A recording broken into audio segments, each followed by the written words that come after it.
እጅግ ያሳዝናል። ላይ ቆም ያለሁ ማለት ከንቱ ነው በእውነት የኛ መቆም እኮ እኛ ሰዎች ማለት ብርጭቆ ማለት ነን። በቃ ጠብ ስንል ድንገት ጠብ ብንል ወድቀን የምንሰበር ሰዎች ነንና የምር በጣም አሳዛኝ ዜና ነው ይዤላችሁ የመጣሁት በጣም ያሳዝናል። እንግዲህ ነጻነት ወርቅነህን የማያውቀው ህዝብ አለ ብዬ አላስብም። እጅግ በጣም ደስ የሚል ጋዜጠኛም ነው። እንዲሁም ደግሞ በድሮ ቀደም ባሉት አመታት የሚገራርም ፊልሞቹን ይሰራ ነበረ።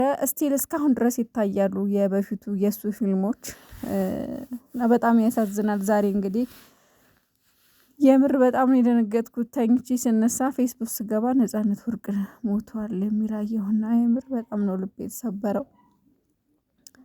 ቲክቶክም ስገባ ፌስቡክም ስገባ እንዲሁም ትላልቅ ሚዲያዎችን ቼክ ሳደርግ በቃ እውነት ነውና የእውነት ታሞ ነበረ።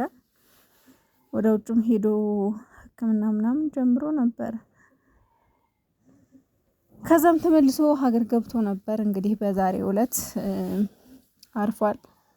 ነፍሱን ይማረው ከደጋጎቹ ጎን ያሳርፈው። እጅግ በጣም ተወዳጅ አርቲስት ነበር።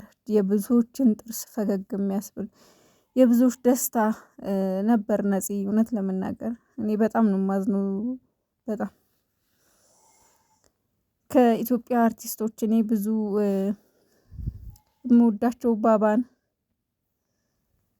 ነጻነት ወርቅነህ ከዘፋኞች እነ ማዲንጎ እነ ታሜ እኔ ለሌላ አርቲስት አልቅሼ አላውቅም። ግን በቃ ዋናዎቹ አለ የሚባሉት እንግዲህ እየሄዱ ነው። ምንም ማድረግ አይቻልም። ነፍሳቸውን ይማረው እንግዲህ ከደጓጎቹ ጎን ያሳርፍልን። ነፂ ነፍስህ በሰላም ትረፍ። እንዲሁም ለወዳጅ ዘመዶቹ መጽናናትን እንመኛለን። እግዚአብሔር የወደደውንና የፈቀደውን ነው የሚያደርገው።